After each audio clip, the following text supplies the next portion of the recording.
बिस्मिल्लाहिर्रहमानिर्रहीम।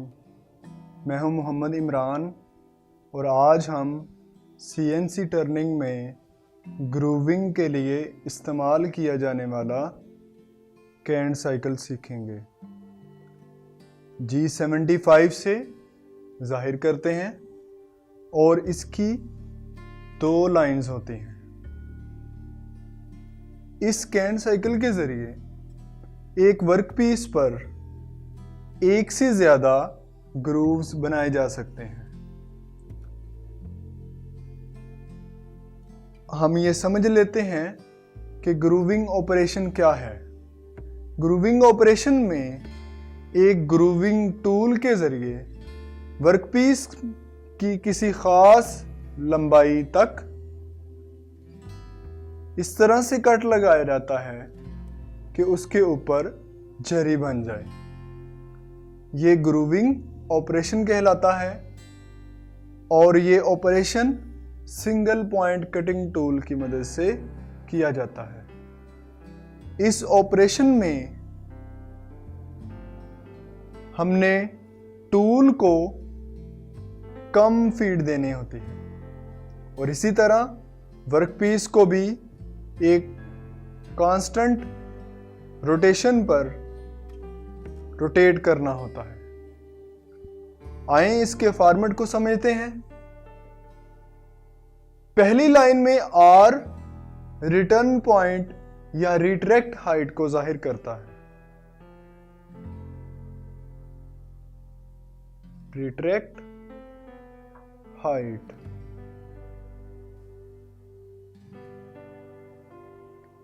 यानी कि टूल कटाई करने के बाद पीछे कितना हटता है, फिर फॉरवर्ड जाता है और फिर वापस आता है। इसी तरह ये प्रोसेस चलता जाता है कि फॉरवर्ड जाते हुए वो जब वापस आएगा तो कितनी लंबाई तक वो वापस आएगा, ये रिट्रैक्ट हाइट कहलाती है।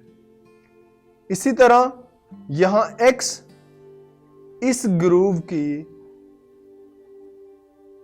डेप्थ को जाहिर कर रहा है, यानी कि डायामीटर में ये ग्रूव कितना गहरा बनेगा।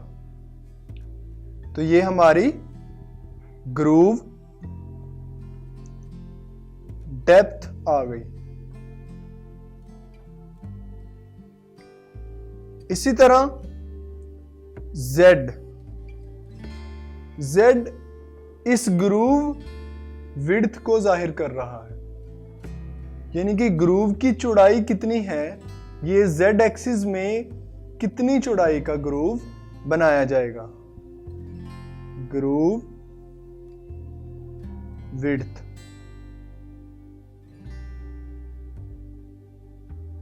और इसके साथ P और Q ये डेप्थ ऑफ कट को जाहिर कर रहे हैं, यानी कि आपका टूल X एक्सिस में कितना कटाई करता है और रिट्रैक्ट पॉइंट के मुताबिक वापस आता है। X एक्सिस में एक दफा की कटाई ये डेप्थ ऑफ कट से जाहिर होगी, जो कि P जाहिर कर रहा है। P डेप्थ ऑफ कट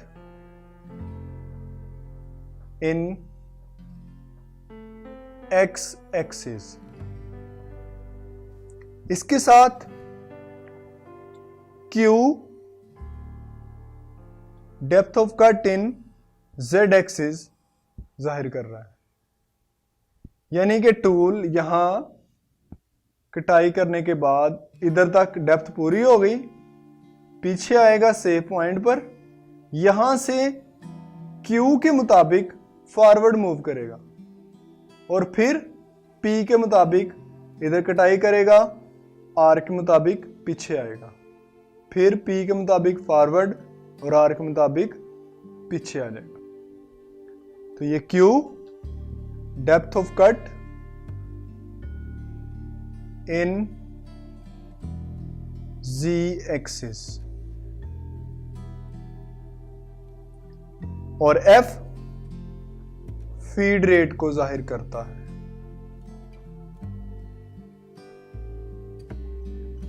तो इनकी वैल्यूज हमारी R, X और Z की मीट्रिक सिस्टम में मिलीमीटर में आती हैं और P और Q की ये माइक्रोन में आते हैं। और फीड रेट जिस तरह से आप मीट्रिक सिस्टम में मिलीमीटर पर रेवोल्यूशन लेते हैं या इंच सिस्टम में इंच पर रेवोल्यूशन लेते हैं। तो ये था हमारा G75 कैंट साइकिल जो कि 2 लाइंस पर मुश्तमिल है और इसमें रिट्रैक्ट हाइट है X और Z, ये ग्रूव डेप्थ और ग्रूव विड्थ को जाहिर कर रहे हैं और P और Q डेप्थ ऑफ कट को जाहिर कर रहे हैं और F फीड रेट को जाहिर कर रहा है।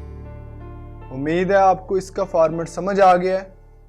अगर कहीं से कोई आपका क्वेश्चन हो तो आप कमेंट्स में डिस्कस कर सकते हैं। शुक्रिया।